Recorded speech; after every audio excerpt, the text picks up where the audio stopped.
Welcome. I'm Chris. I'm from Transformation Nation Yoga and Wellness. Welcome to Sunrise Yin. This is our sequence related to recognizing our dysfunctional and habitual patterns. What I think you'll need to be safe, to enjoy, and to get the most out of your practice today are a yoga mat, one or two blankets. I like two. One is plenty if that's what you want. I'd like you to have a yoga bolster. If you don't have a bolster, try something with a little bit of firmness, like a couch cushion, and two yoga blocks. So pause your recording, roll out your mat, gather up your props, and when you're ready, press play, and I'll meet you on your mat for sunrise yin.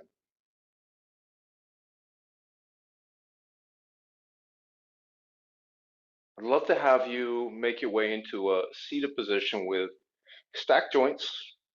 Take a moment really consciously and intentionally lengthen through your spine. You'll be pressing down into your seat. Visualize your heart in the crown of your head growing up for the stars.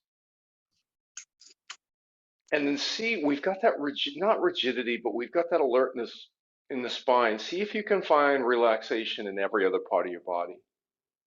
Now, maybe allowing gravity to drape your soft tissues down toward the earth. Let's take a cleansing breath, a deep, deep, life-affirming inhale through your nose. And then on your exhale, open your mouth, make a ah sound. We'll do that one more time. Deep inhale through your nose. Exhale with a ah. If it feels safe and comfortable for you, close your eyes down. But if that doesn't feel appropriate or it's safe, or you just don't want to do it, leave them open. But see if you can foster a soft gaze with your open eyes. And I would love for you to take the index finger and middle finger of your dominant hand and place that in the space right between your eyebrows. And you don't have to press hard, but maybe make some gentle circles in either direction. It's more a palpitation than a pressing. And then change the direction of your circles.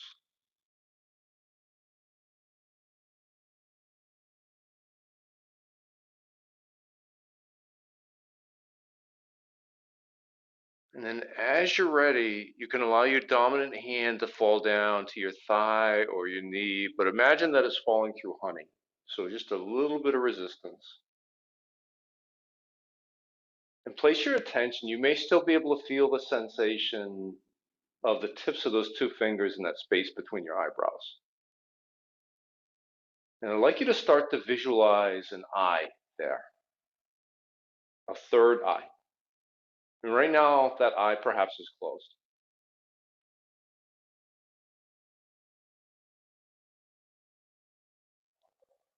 And then up just above and around your head, I'd like you to visualize a cloud of golden white, radiant light.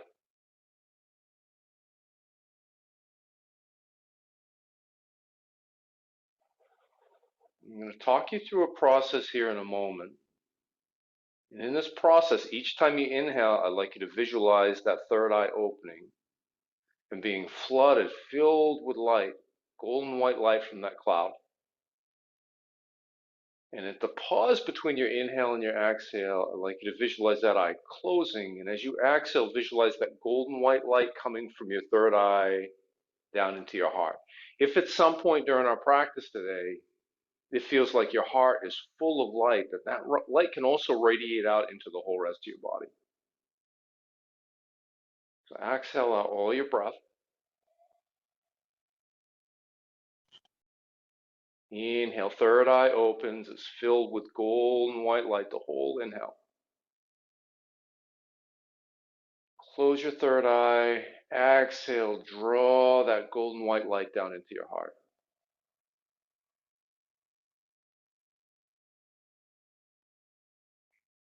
Inhale, open your third eye, drawing the golden white light.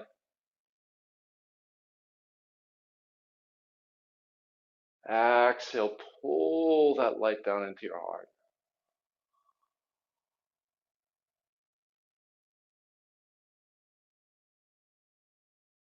Inhale, eye opens, the light enters.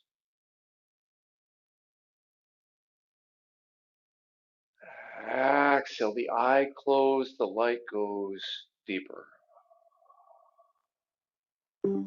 Continue this visualization in tandem with your breath on your own. And if at some point you lose the practice and you get lost in your thoughts, it's okay. When you get lost, notice that. And then come back to breathing in, drawing in the light, breathing out, pulling the light deeper.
Inhale, third eye opens, light enters you. Exhale, your third eye closed, pull the light down into your body, maybe radiating out wider than your heart.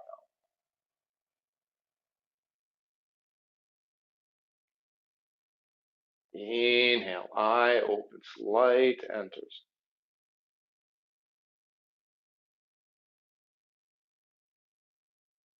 Exhale, eye closes, light goes deeper.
Now I'd like for you to shift your attention to any focal point which is giving you your most provocative sense of sensation. This morning for me, that's hip flexors. But for you, it could be something completely different.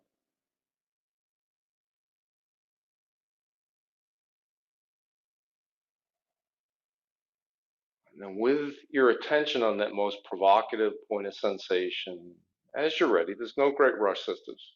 Gently blink your eyes open, taking in first the room around you,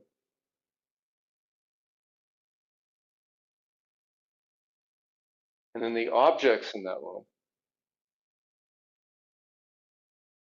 If there are any people physically sharing that space with you, take them in with your eyes as well. And finally, shifting your attention back to your device and taking in the people with whom we're sharing that virtual space.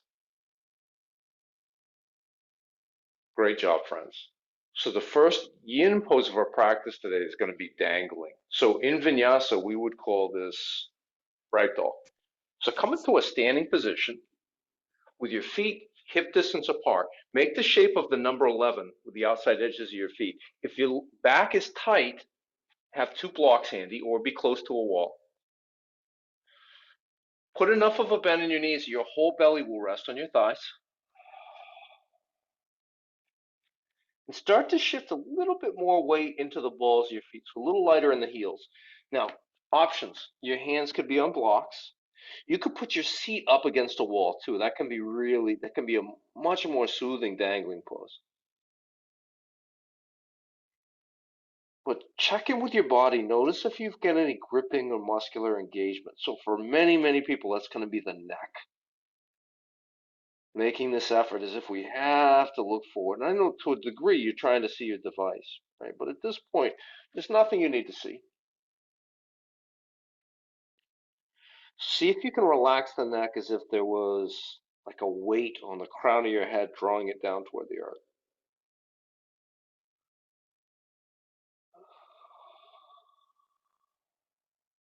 So in vinyasa, ragdoll often seems like a really restful pose because we're there a short amount of time, 5 to 7 breaths.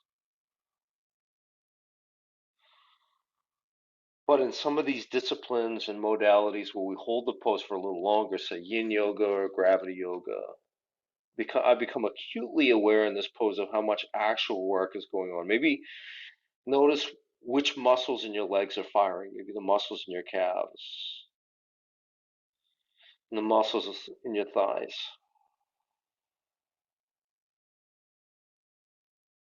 Right, so I mentioned you could have your seat on a wall, you could have your hands on blocks, you could also grab opposite elbows, or you could interlace your hands at the base of your skull, just tractioning a little bit of additional weight,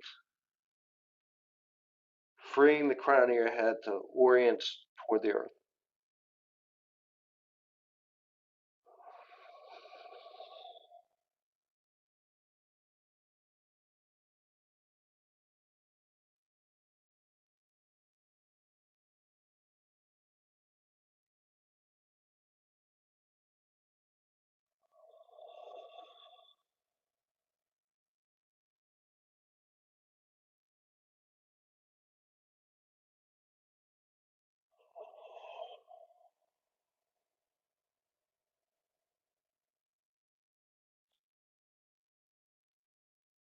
All right, and if your hands are not on the earth or close to the earth, start to draw your hands down to the earth.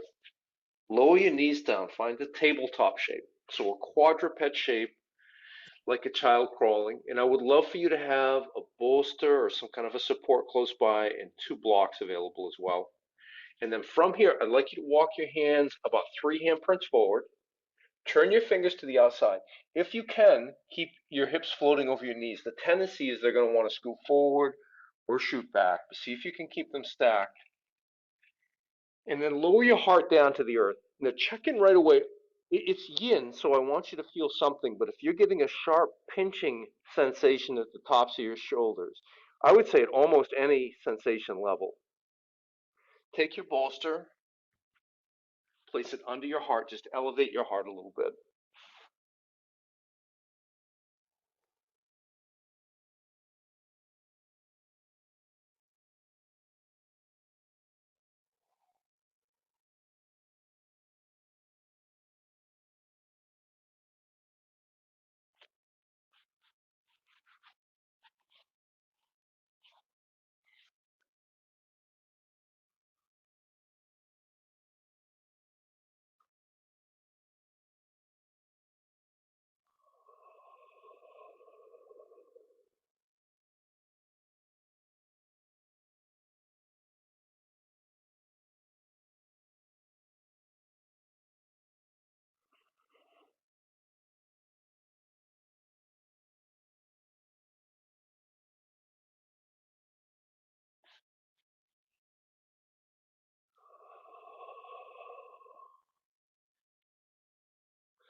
So we're looking for you to feel something here.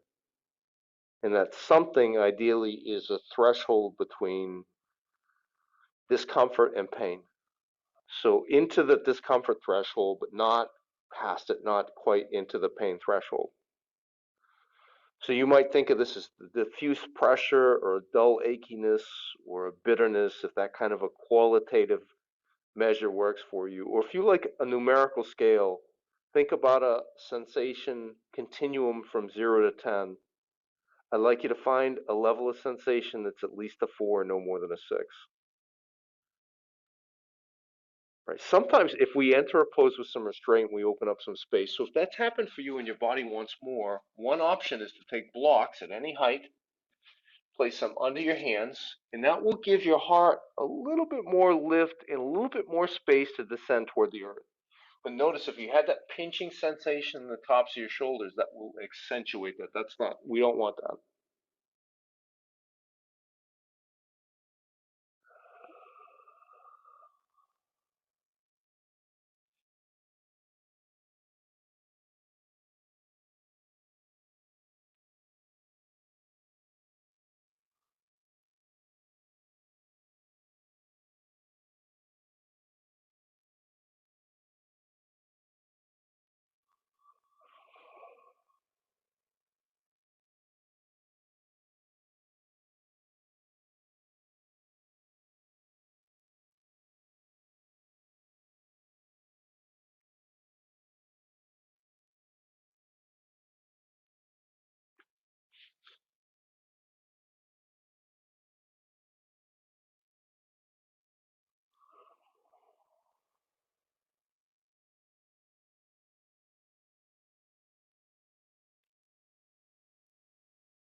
Right, so we're going to start the transition out of this. Rather than muscling out, if you would, shift the crown of your head forward toward the top edge of your mat until more weight comes into your forearms.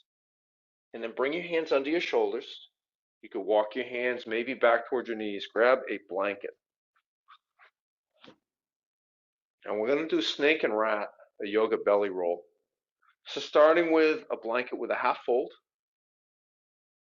go to a quarter fold, and then maybe an eighth. And this might be a good starter with. The more narrow the original shape is, the more sensation you'll get. I'm going to want more, so I'm going to put another half fold in. Start from one end of your blanket, fold toward the other until you get this cylinder shape. So this little metaphorically can of peanuts. Now, if you have a wider roll, so an eighth of a blanket width or less, have the can of peanuts open so the top and the bottom of the can of peanuts are open to the top, to the sides of your mat, so towards your right and left hip point. If it's more narrow, you might choose to invert it. And then come into a forearm plank with that blanket under your belly. Relax your belly, soften your belly, let your hips drop down toward the earth. This may be fine here, right? Note that you will probably, at a high enough level of sensation, you will feel your pulse in your belly. It's not hurting anything, it's just weird.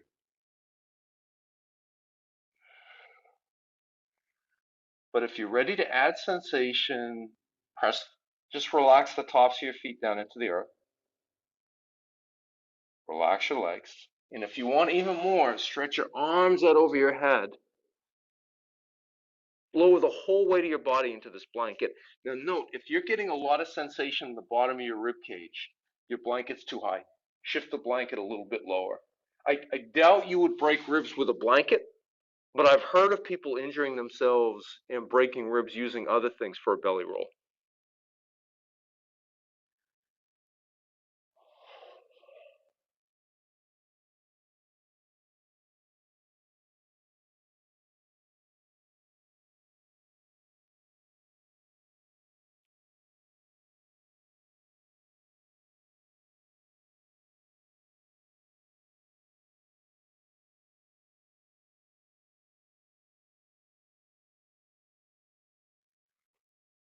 So this is a nice pose to practice surrendering. Once you've got the appropriate level of sensation, particularly if you've got the tops of your feet released to the earth and you release the whole weight of your body down, pressing this blanket back up into your abdominal cavity, there's nothing particularly to do. You don't have to work to maintain the shape.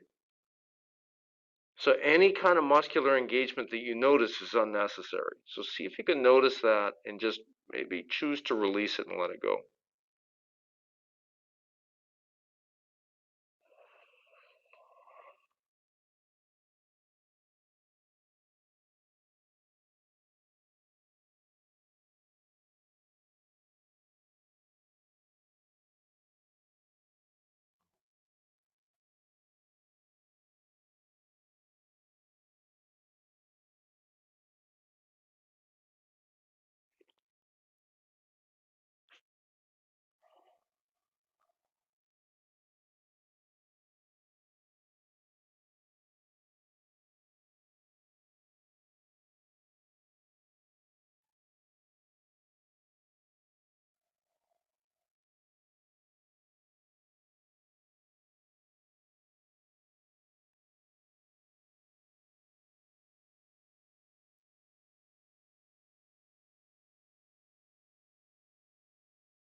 Come back into your forearm plank first. So shoulders floating over your elbows. Press the tops of tuck your toes under your feet. Lift up, remove your blanket. And then lower your hips again. Reach your legs long behind you. Let the tops of the feet flatten onto the earth. Place a block at the highest height on your mat in between your wrists, roughly. And then when you're ready, relax everything. It's still like your shoulders floating over your elbows. We're in Sphinx pose now. But soften your belly. Soften your glutes all the way down to your toes. Even if your ankles roll to the inside or the outside, that's fine. That's fine. Doesn't hurt a thing. If you are neurotically crawling your way forward with your arms, this happens to me in this pose sometimes. Flip your palms up toward the stars. And even the space in between your shoulder blades might slump down toward the earth into the support of the block.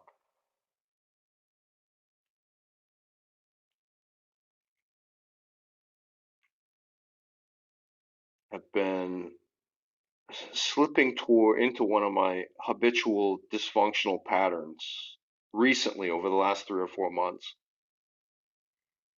And I've noticed it, like I've identified it as what it is. This is like, ooh, this is one of my patterns. It's not, and it's not one of the good ones. It's not one of the ones I celebrate, right? And just trying to figure out like what to do with this. And the pattern is when I take on something new, I tend to like really lean into it and give a lot. And at some point, there's a piece of it that doesn't come easily. It comes really hard. And when I run up against that part that comes hard, I think it's calling me to change something, to shift something. But my ego doesn't want to shift it, right? So I tend to contract and withdraw. And I do this in relationships sometimes. I do this in community. I do it in lots of different ways. And the withdraw is almost like a preemptive strike. I don't want to feel abandoned, right? So I'm gonna leave first.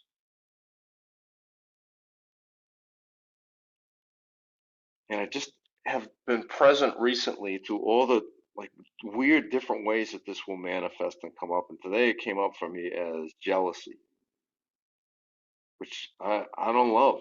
I don't love. It's not how I would have hoped to have felt about it.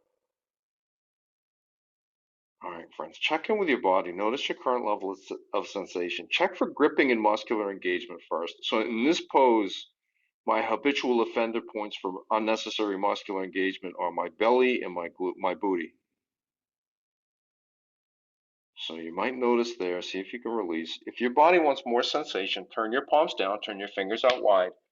Press into the heels of your hands until the elbows lift up off the earth. And for even more sensation, walk your hands closer towards your waist.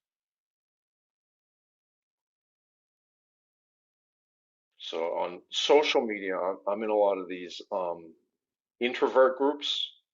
And so I don't know if you guys have seen the memes, but like there's one, I see lots of different versions of it, but like the gist is, I don't want to go, but I want to be invited. And the jealousy that came up for me this morning was something like that. So what it was I saw this a notice that this friend of mine is being recognized, getting an award. Somebody who deserves it very much, has worked hard for it, and has done all the right things, and is really deserving. But when I saw it, I contracted around it a little bit. And if I'm honest, what I thought was when I looked into my heart and asked, "What is really going on here?" It was, "Well, what about me?"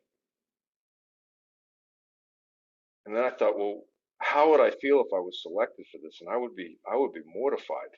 I'd be mortified. I wouldn't feel like I deserved it, and I'd be really uncomfortable with that level of attention in this particular community,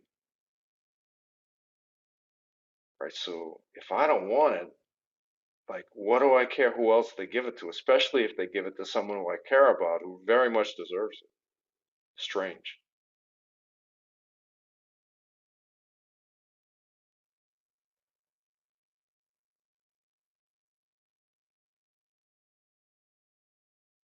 friends. If you chose to go into seal pose, to press into the heels of the hands,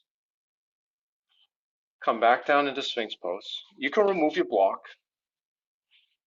and lower your heart down to the earth. Tee your left arm out to the side. Tee your right arm out to the side. Tee your right arm out to the side. Place your left hand under your shoulder, and I would love for you to have a block close to your left hand.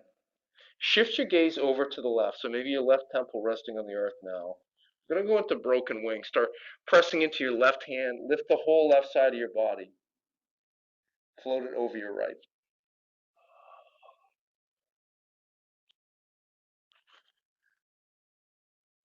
So you may have noticed, if you like, you could put a bend in your left knee, step your left foot behind your right knee. That's fine.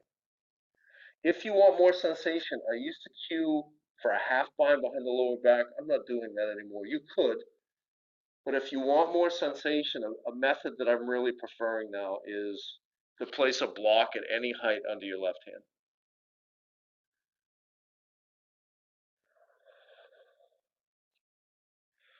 So what tends to happen with this dysfunctional pattern that I found is like once I start to withdraw, the other person or persons with whom I'm in relationship respond to that, which often looks like pulling away, which makes me contract and want to pull away more. Right. So this happens. This happened to me a number of times in the last couple of years in community.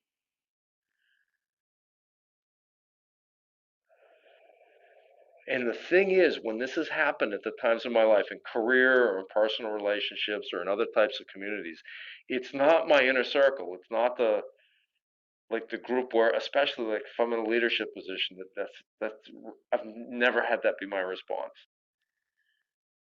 So it seems to be that I'm fine with being the leader, but being a member I struggle with.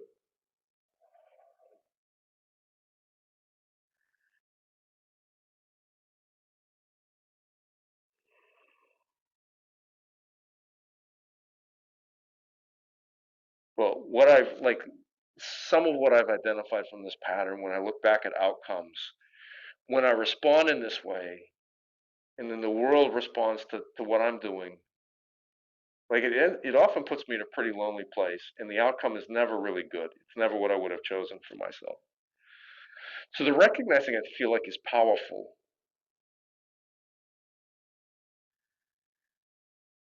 but recognition alone is not going to free me from this. Right? There's got to be some other kind of action. And the truth is, sisters, like I'm sharing the part of which I have understanding, but I don't know what the answer to that looks like. And I'm starting to think that it may be bigger than me. So this is probably going to be an area where I choose to include a professional. All right. If you've chosen to elevate your left hand, bring your left hand under your shoulder, roll back down onto your belly. We're going to change sides. To your left arm out to the side. Place your right hand under your right shoulder. Start pressing into your right hand. Lift your right shoulder, float it over your left. Maybe put a bend in that right knee, step your right foot behind your left knee. Gaze now is to the right as well. So maybe left temple resting on the mat.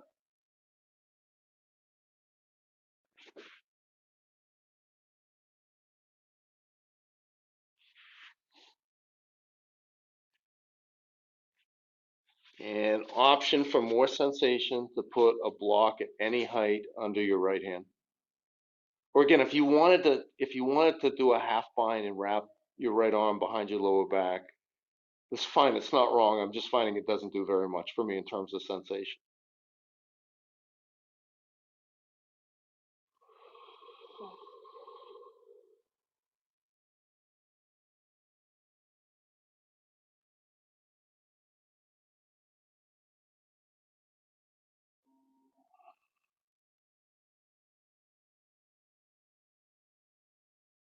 The the thing that I think about, like I kind of led into this with the introvert groups and the different versions of the meme of I don't want to go, but I want to be invited, right? We want to belong. We have this, like this drive, this really healthy and important need for belonging. Notice I didn't say fitting in, right? Those are quite different from my perspective. We have this need for belonging, but sometimes like some stages of the belonging can be really scary for us. And I think when I see those memes, particularly when I see people post those introvert memes, I don't want to go, but I want to be invited. I think I've not seen one yet where I didn't have the sense that whoever posted it recognized how complicated and strange a message that is to the world. Whether we send it directly like that or it was more common, much more subtly through our behaviors and our responses to people.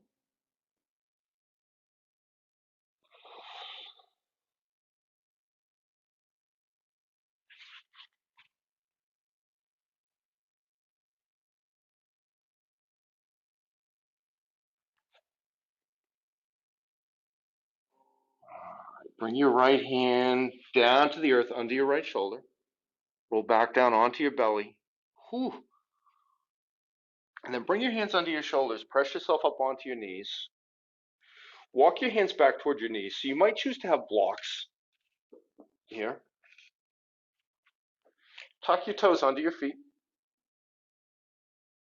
And as you walk your hands back to your knees, reach your hands back, scoop that fourth toe and pinky toe back up under. Make sure they're involved in this party.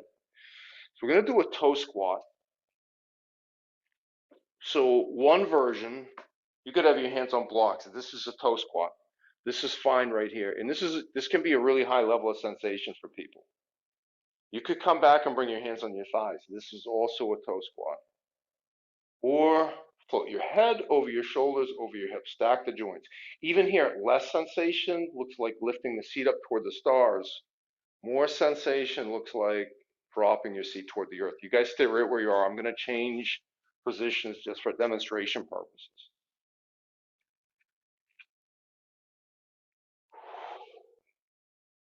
And then only if you have stacked joints, float your hands over your thighs by about 3/4 of an inch.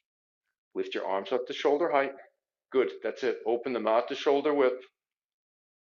Bring your hands back into center. Now visualize pulling the moon in towards your heart. Press it back out into the world. And then help it to set into the ocean. Good job, both of you. Honoring your bodies is beautiful. Arms up to shoulder height. Open out to shoulder width. Come into center. Moon for the heart. Moon for the world. Moon sets down into the ocean. One more time.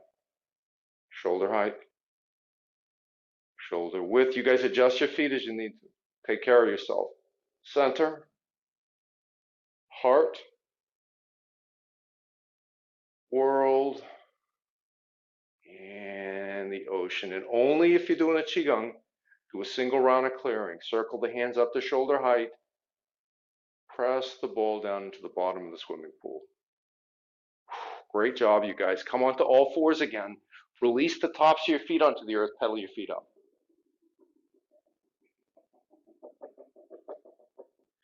All right, we're going to go into saddle pose. So one option for this is to just sit back on the heels, maybe on one or two blocks, right? I consider this to be a saddle, right? And for lots of bodies, if you look at what's going on here, the points where we feel the sensation, usually it's the quads above the knees and the flexion of the ankle. For some people, this is plenty.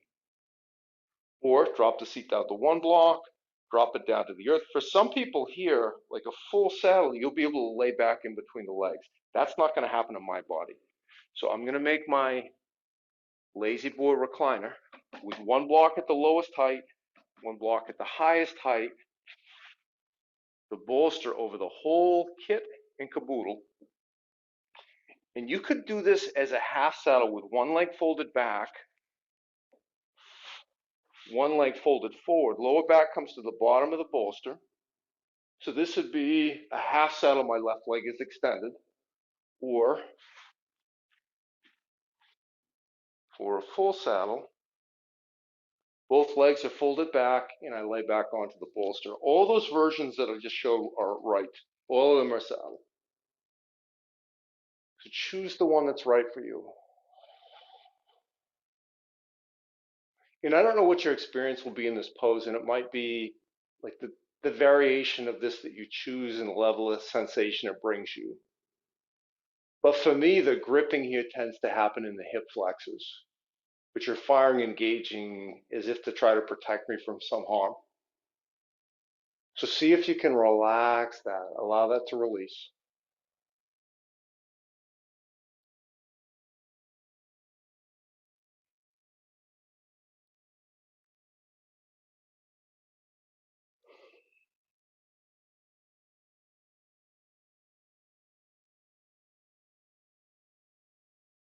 Notice what's the quality of your belly. And is it soft or is it firm and engaged? And if it's firm and engaged, see if you can soften. It's the quality of the flesh around your eyes.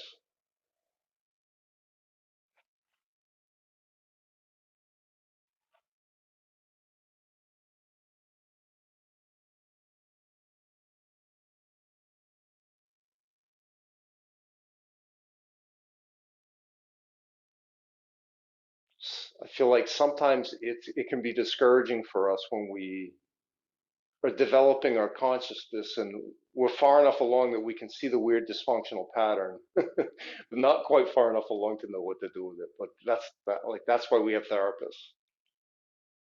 That's why we have communities. I'm looking for a men's group. Like for things like that, I think it would be really helpful.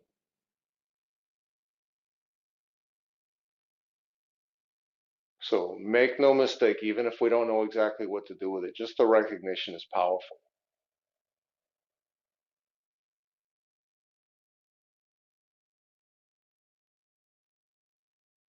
So what I know I'm going to do is the podcast interview. My friend I told you about, who was selected for this award, which she's very much earned. I'm going to listen to the rest of her podcast interview, and then I'm going to reach out to her and congratulate her. She certainly deserves it, and I can honor my jealousy at the same time.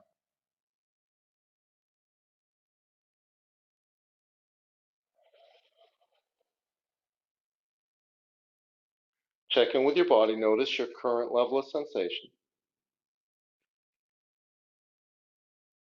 You don't have to change a thing. If you wanted to add sensation, you could remove the bolster or the block. You could add more sensation that way. Here for me, I'm just going to grab opposite elbows with my arms over my head. That adds a little bit more weight, but it's anything beyond that would be overwhelming. The sensation would be overwhelming.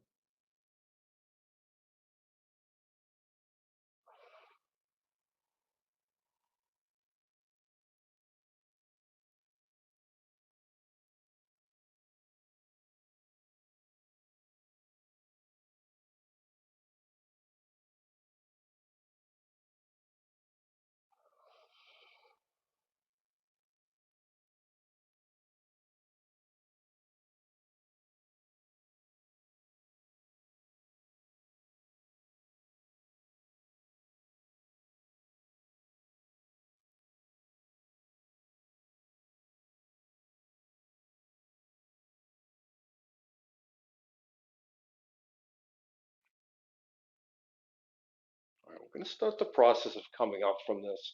So if you're sitting on blocks in between your heels, you can start to come forward into tabletop. Tabletop's where we're going to meet in a moment. If you're folded back, what I found that works best for me, if I place my hands on the soles of my feet and engage my arms, I can lift up till stack joints, and that feels like a really safe place to disengage from my props. In the next pose, I think what I would love for you to have are both blocks close by. As I mentioned, we're going to transition here from tabletop. Step your right foot forward to the outside of your right hand. Maybe scoop the inside of your right hand behind that right heel and ease that right heel forward. Maybe tuck your toes under your left foot. Walk that left knee further back behind you. And I'm going to start with hands on blocks at the highest height and allow my hip flexors to drape down toward the earth. So visualize that left hip flexor, that iliopsoas, reaching for that right heel. No need to push it forward, but just notice if you have any muscular engagement or gripping that's keeping it from going forward. And also note, I queued this up for you at what is probably a fairly high level of sensation. So notice that you can back that off a little bit by walking your right heel back towards you and walking your left knee into center too.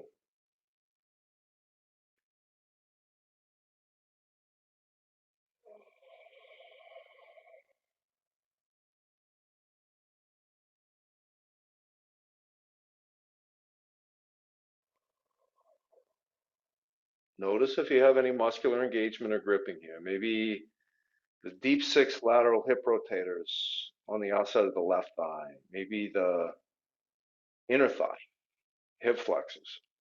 With hands on blocks, maybe it's in the shoulder. It could be in your neck. It could be the muscles around your eyes. It could be your belly.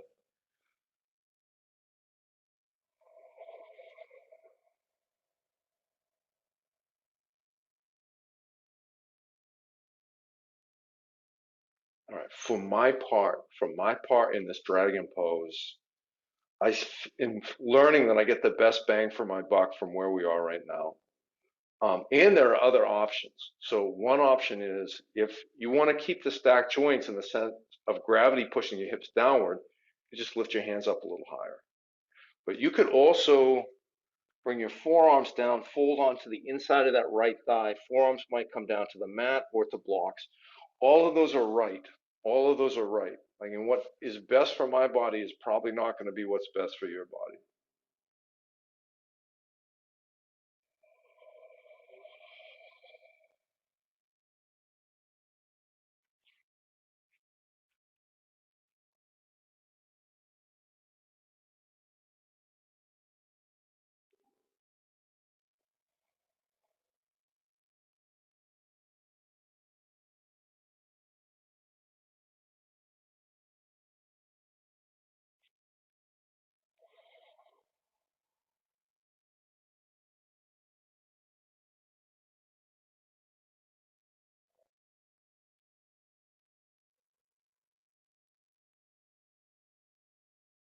So, with yin, as you know, no special breath required.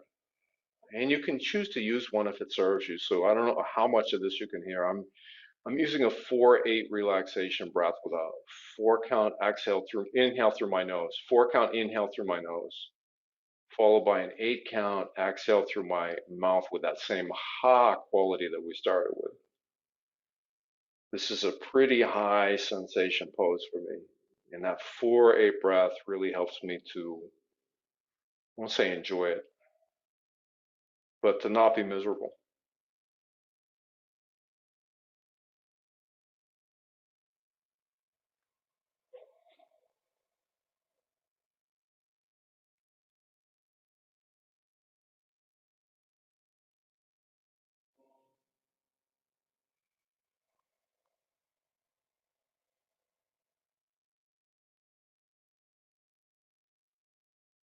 Right, if you fold it forward, if you fold it on the inside of that right thigh, lift yourself up first, more or less stacked joints. They won't be perfectly stacked.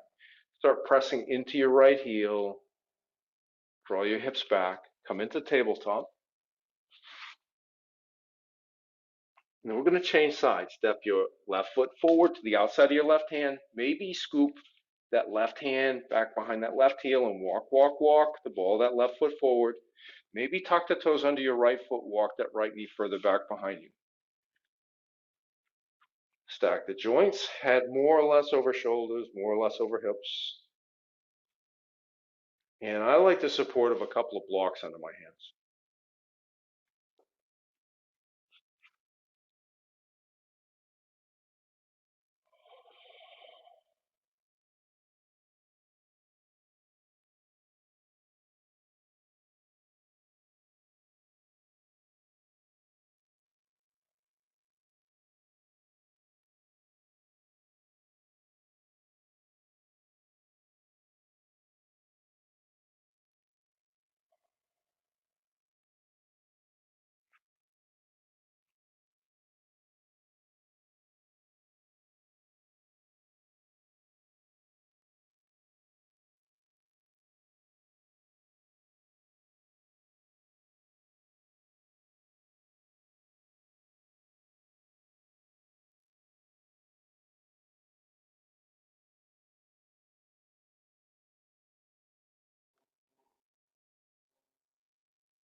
Check in with your body. Notice your current level of sensation. I'm at a 7. I'm going to stay right here, right? But options are lifting the fingers up a little bit higher, or maybe folding forward on the inside of that left eye. All of those are right. All of those are dragon.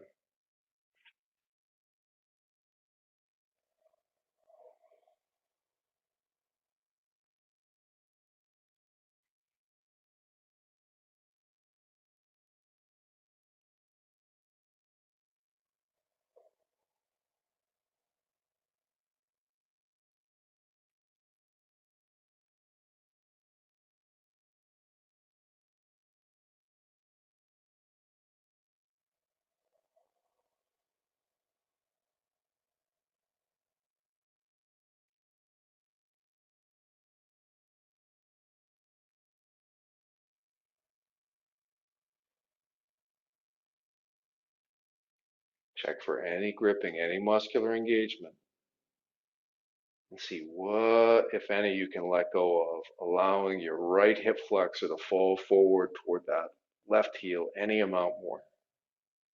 Or maybe you're just great exactly where you are.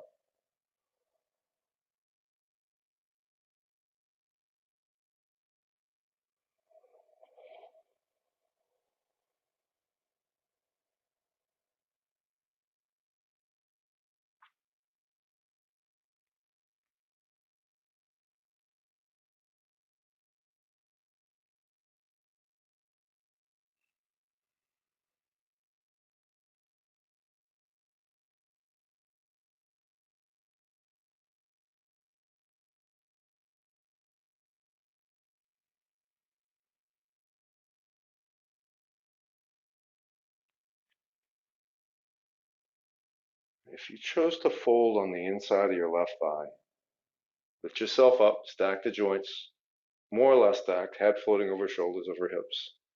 Start pressing into your left heel, send your hips back. Give yourself enough space and slack to come into the tabletop. In our last yin pose of the practice today, I think it's going to be a nice reset where we were too. Bring your big toes together to touch. Bring your knees out wide, maybe wider than mat width apart. Start pressing your seat back toward your heels. Reach your arms even further overhead and lower your head and your heart down toward the earth in a child's pose.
to lift yourself up out of your child's pose.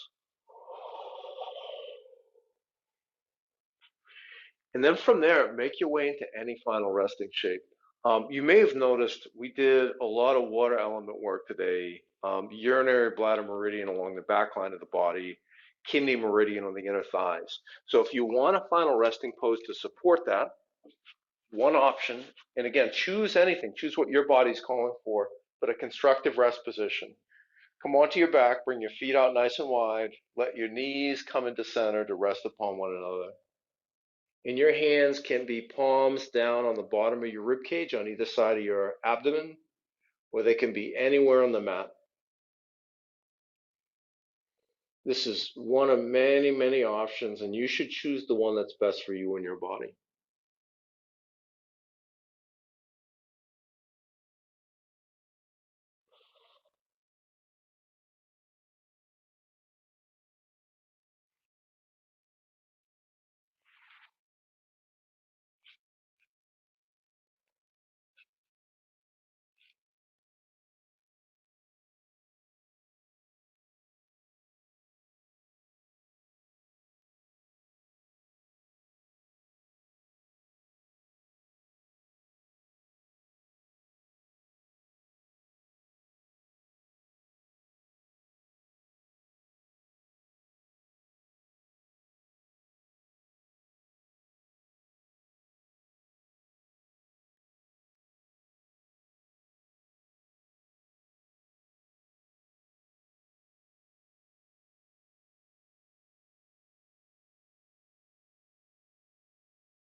Start to draw some deeper breaths.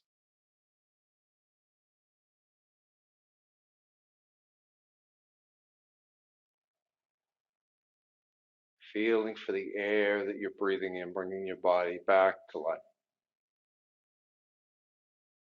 And then begin to reanimate your body with some small movements, maybe wiggling your fingers or your toes, or maybe something with your neck, maybe gently drawing your chin from shoulder to shoulder.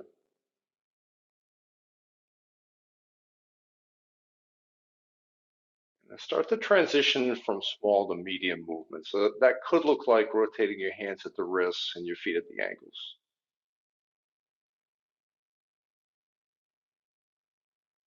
And then start transitioning from medium to large movements. So if you're on your back with a bend in your knees, that might look like dropping your knees from side to side, windshield wipering your legs.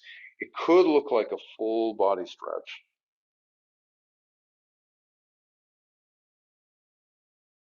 And then as you're ready, make your way onto either side into a fetal position.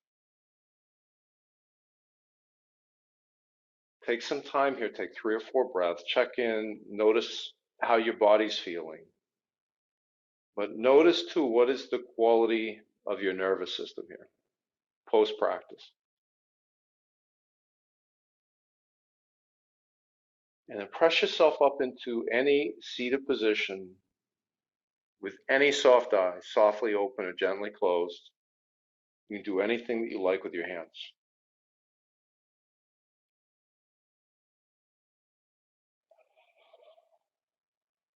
Thank you, friends, for moving and breathing with me. Thank you for trusting me to guide you through your practice. It means your confidence in me means so much to me. Draw your thumbs to the space between your eyebrows. Blessings to you and your family. And that concludes our practice for today.